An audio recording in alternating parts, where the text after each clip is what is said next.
الإله وتصفو الحياة بنور هدى جمال الوجود بذكر الإله وتصفو الحياة بنور هدى وتطرب نفس له طاعة ويبلغ سعد إلى منتهى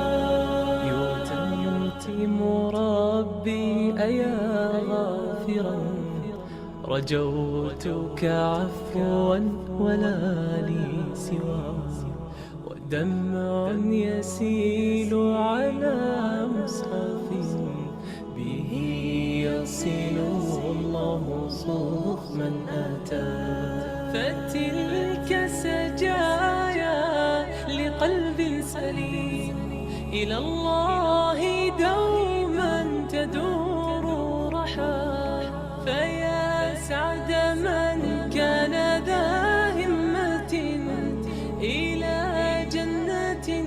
في أعالي سماء إلى جنة في أعالي سماء جمال الوجود بذكر الإله وتصفو الحياة بنور هدى جمال الوجود بذكر الإله وتصفو الحياة بنور هدى وتطرب نفس له طاعة ويبلغ سعد إلى منتهى.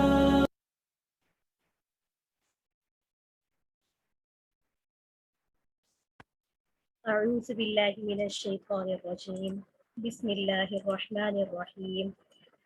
رب اشرح لي صدري ويسر لي أمري واحلل عقدة من لساني يفقه قولي رب زدني علما رب زدني علما رب زدني علما آمین. السلام علیکم ورحمۃ اللہ وبرکاتہ. انشاءاللہ امید ہے کہ آپ تمام کو میری آواز صحیح آ رہی ہوگی.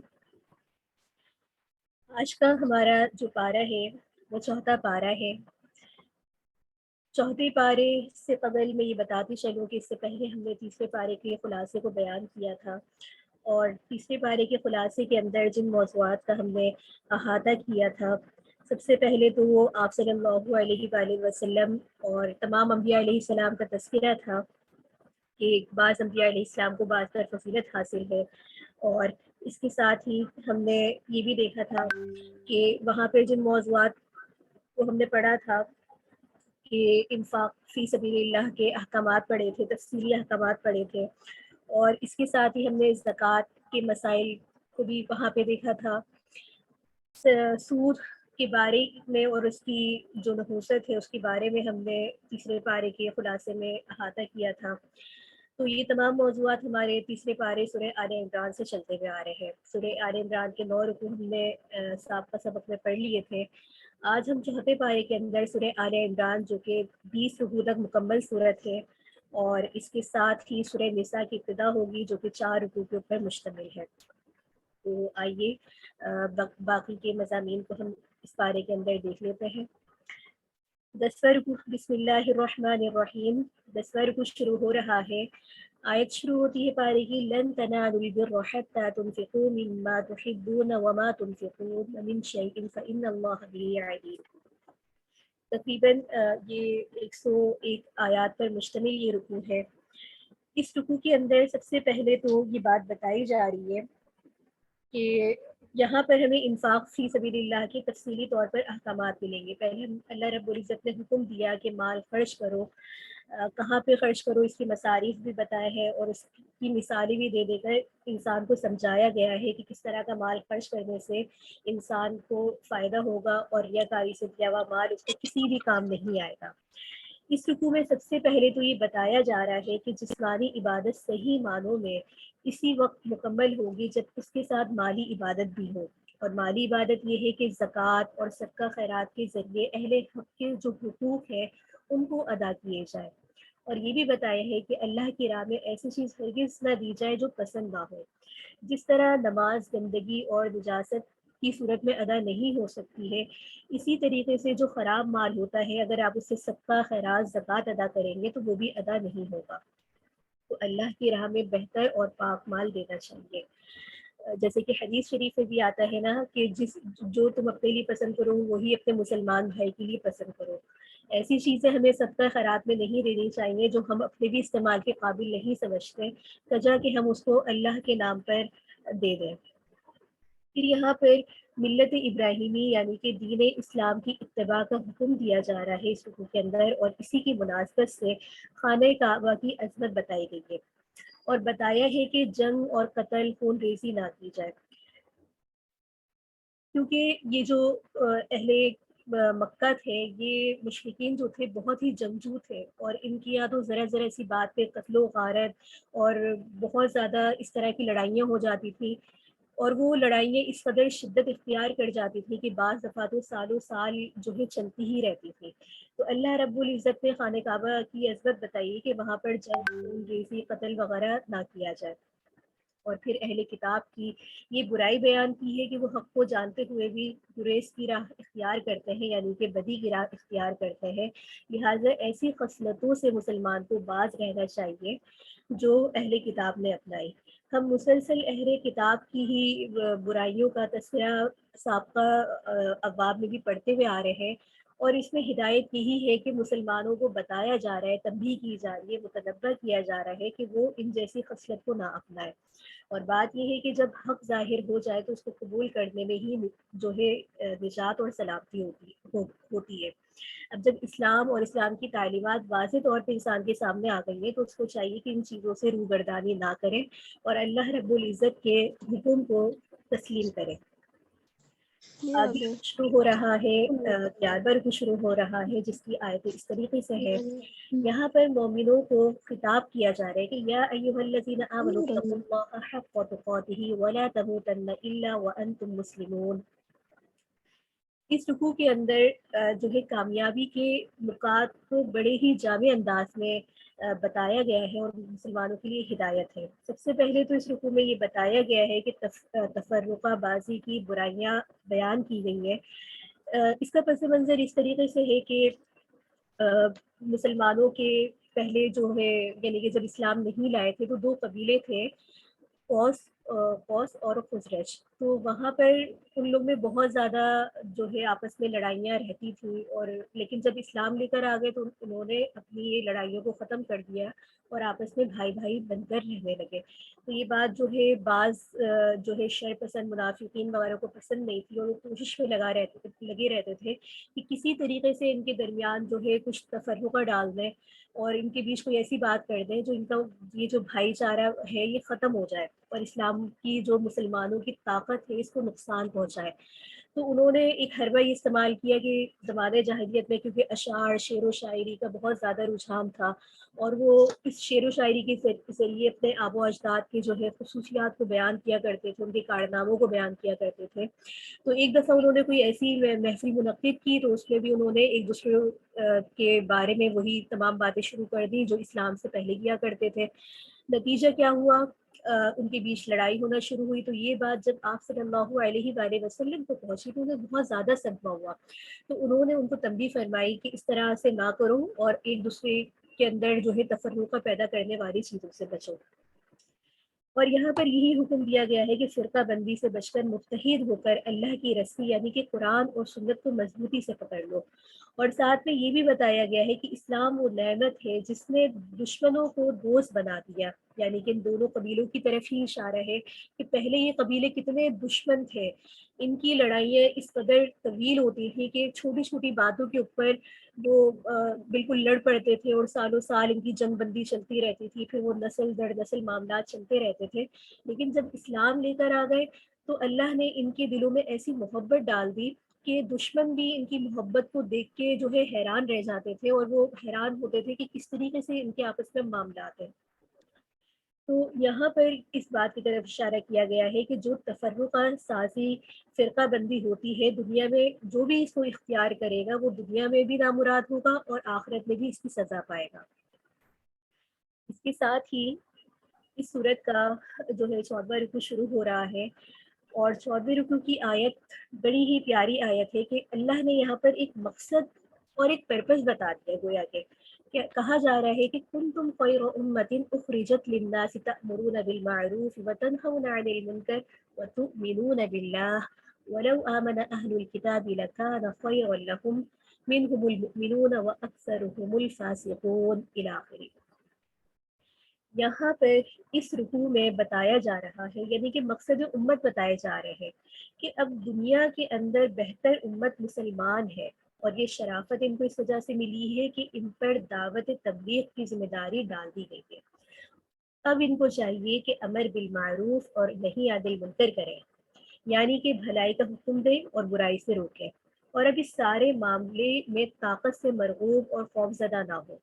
اور ان کو یہ بھی حکم دیا گیا ہے کہ دشمنان اسلام کی وفاداری اور وعدوں پر زیادہ اعتبار نہ کریں۔